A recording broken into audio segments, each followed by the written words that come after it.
पीके coaching centre में आप सभी छात्रों का हार्दिक अभिनंदन है। मैं आज ऐसी एक विचित्र कहानी बताने जा रहा हूँ।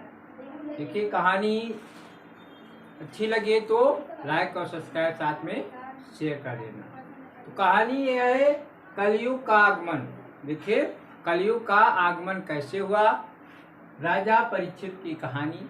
तो देखिए, कलयुग का आगमन, महाभारत का युद्ध जब समाप्त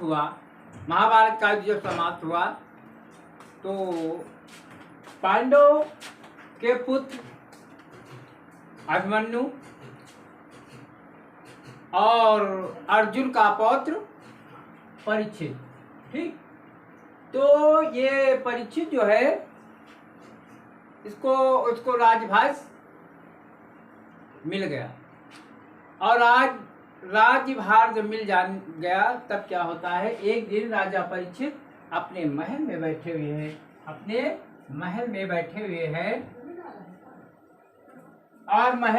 हुए हैं, तो क्या देख रहे हैं, एक काला कलूटा व्यक्ति एक बैल की पिटाई कर रहा है। और वो बैल कैसा है, 3 पैरों से लंगड़ा है, उसके एक ही पैर है। तो राजा परीक्षित ने देखा, महल से बैठे हुए राजा परीक्षित ने देखा, कहा, अरे मेरी राज में इतना बड़ा अन्याय। और वहां पहुंचे, उस काले कलूटे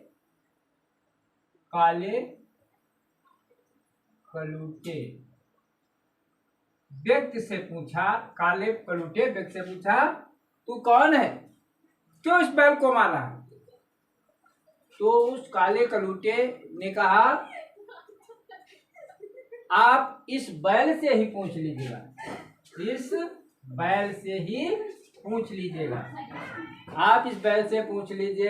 मैं इसकी क्यों पिटाई कर रहा हूँ। तो राजा परीक्षित बैल से पूछने लगे, कहा, क्यों भाई, ये परीक्षित, ये जो है, इस बैल को क्यों मार रहे हो? तो कहा, बैल बोला, मैं धर्म हूँ, धर्मराज, मैं धर्म हूँ। बैल ने कहा, मैं धर्म हूँ क्योंकि कलयुग का आगमन होने वाला है। द्वापर, त्रेता, सतयुग ये बीत चुके, अब कलयुग आने वाला है। क्या आने वाला है? कलयुग। और जो मुझको मार रहा है, बैल ने कहा, ये कलयुग है। राजा परीक्षित क्रोधित हुए, कहा, अरे कलयुग है तो तुमको क्यों पीटा, मेरी राज से निकल जाओ।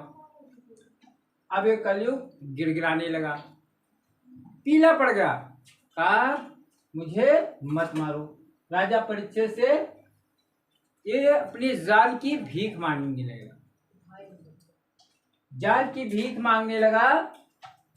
तो कहा, मुझको अपने आप आश्रय दीजिएगा, कि मैं आपकी शरण में आया हूँ।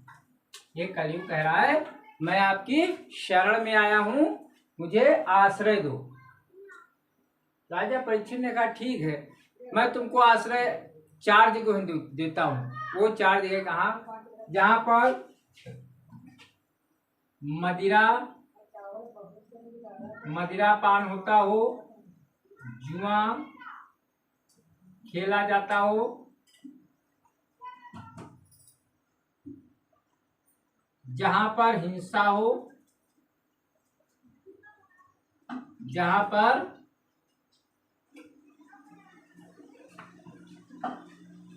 पर पराई स्त्री के साथ दुर्व्यवहार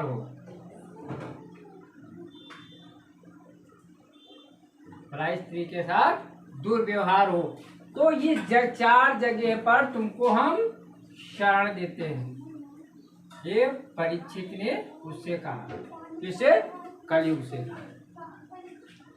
तो कलयुग कहा ठीक है, लेकिन महाराज मुझको ये तो सीमित है, आप मुझको कहीं दूसरी जगह शरण दे दिएगा। तो कहा ठीक है, देखिए सोना, मैं तुमको सोने में रहने का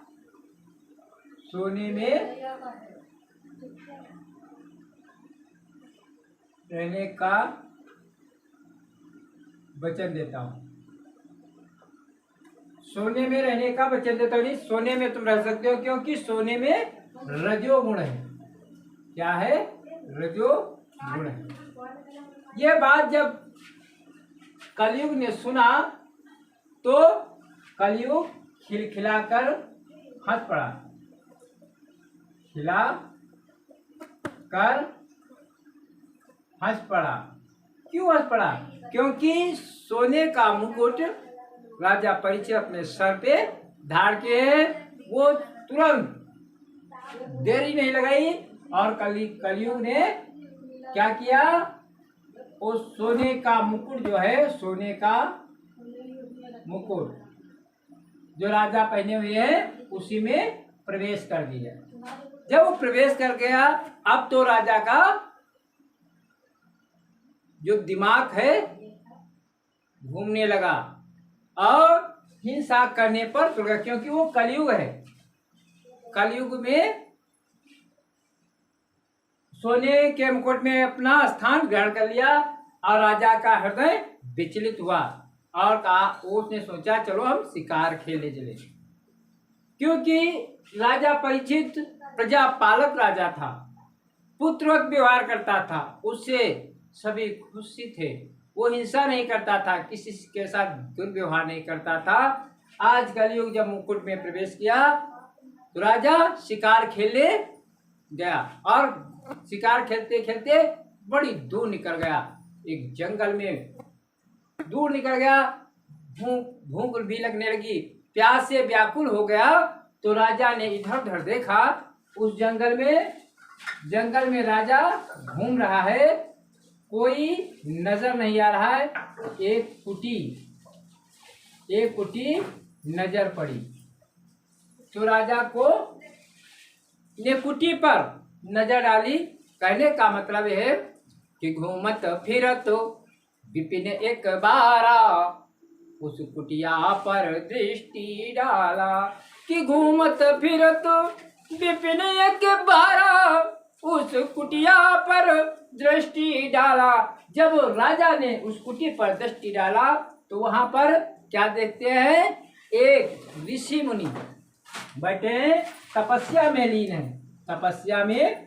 है। उस ऋषि मुनियों का क्या नाम था? शामली। उस ऋषि मुनि का नाम शामली था, वो तपस्या में लीन है। अब राजा वहां पर पहुंचा और उनसे विनय निवेदन कहा, अरे मुनि जी, मुझे प्यास लगी है, मुझे पानी चाहिए। लेकिन मुनि क्या है, शामली तपस्या में लीन है। पुनः आग्रह किया। इस प्रकार राजा परीक्षित तीन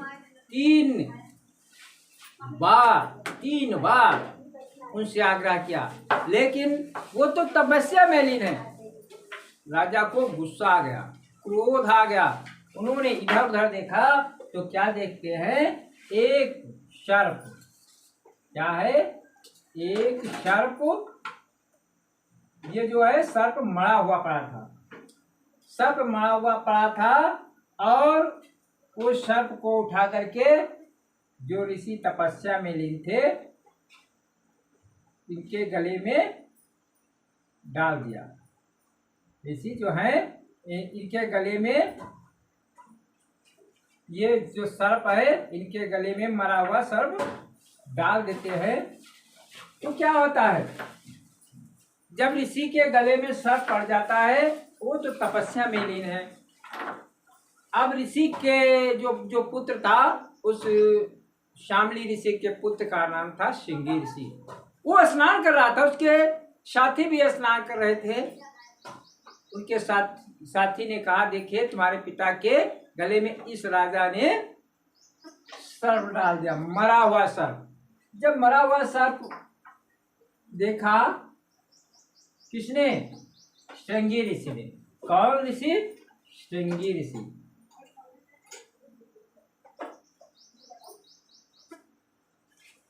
श्रृंगी ऋषि तो ये शामली के पुत्र हैं। क्या है? पुत्र। तो श्रृंगी ऋषि ने देखा और क्या हुआ?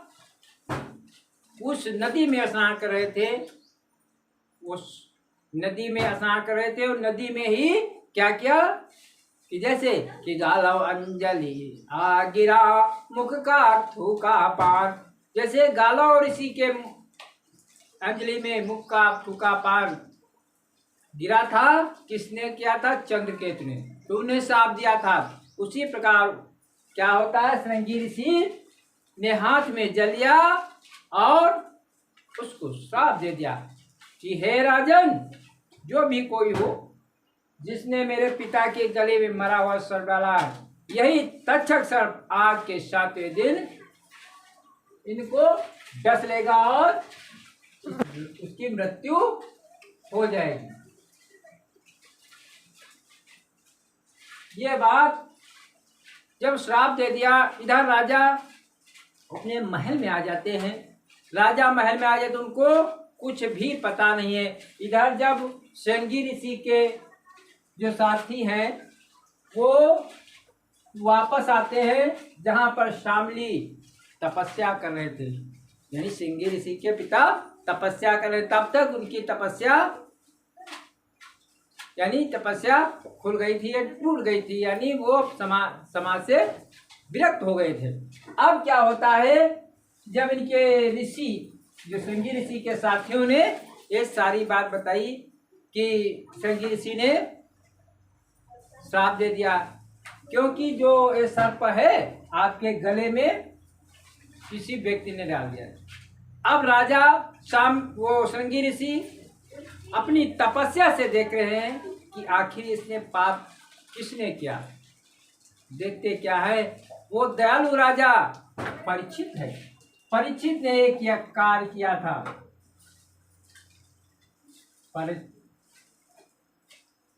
परीक्षित ने ये कार्य किया।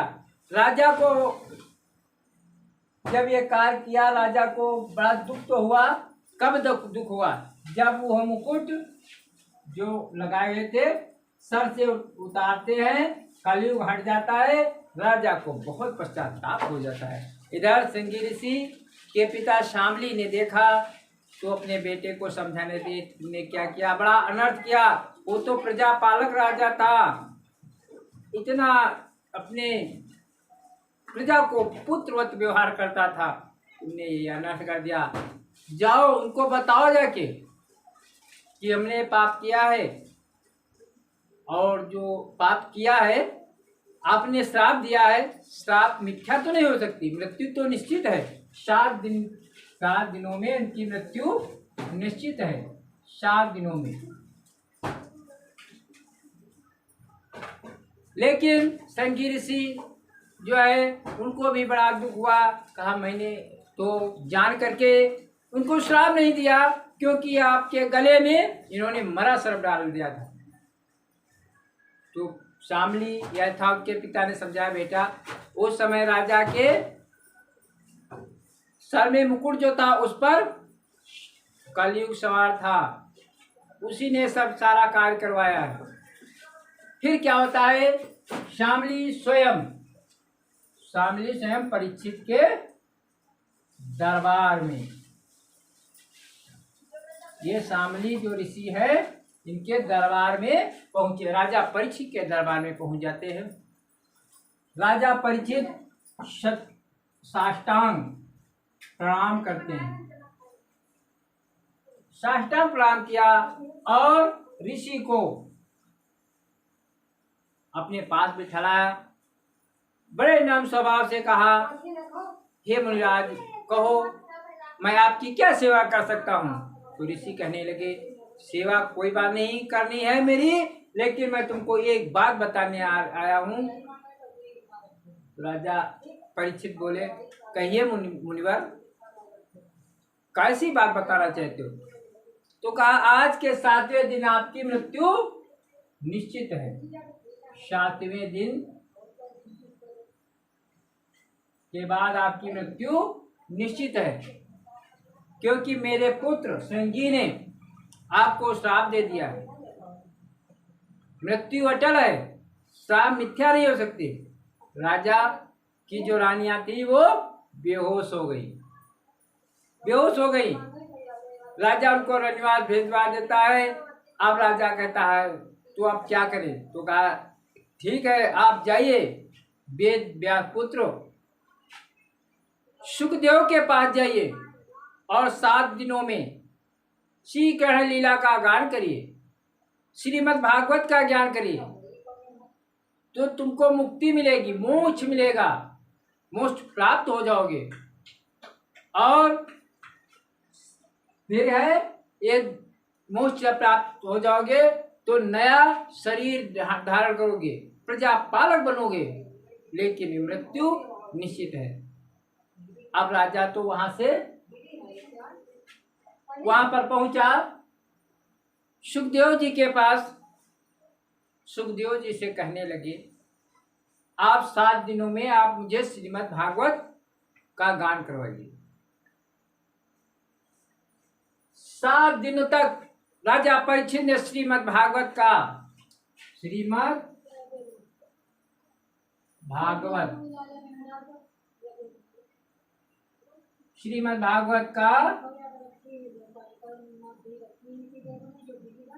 ज्ञान प्राप्त किया। वह श्रीमद् भागवत का ज्ञान किया सुखदेव जी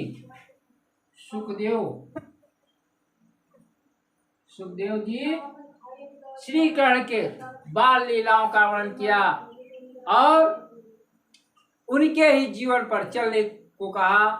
और आखिर वो दिन आ गया, 7वां दिन आ गया। राजा भयभीत था, आज मेरी मृत्यु निश्चित है। राजा ये भागवत सुनकर के अपने महल में आया। शीशे का महल बनवाया गया, लेकिन मृत्यु अटल है। मृत्यु जिसकी जहां पर है वही होगी। आज शीशे का महल है और उसी में राजा परीक्षित बंद है। क्या होता है का अब हम सुरक्षित है। सिर्फ उसके मन में एक विचार पुनः आया, अब मुझे तो कोई मार नहीं सकता, क्योंकि इतनी कड़ी सुरक्षा कर दिया था, एक चींटी तक अंदर नहीं जा सकती थी।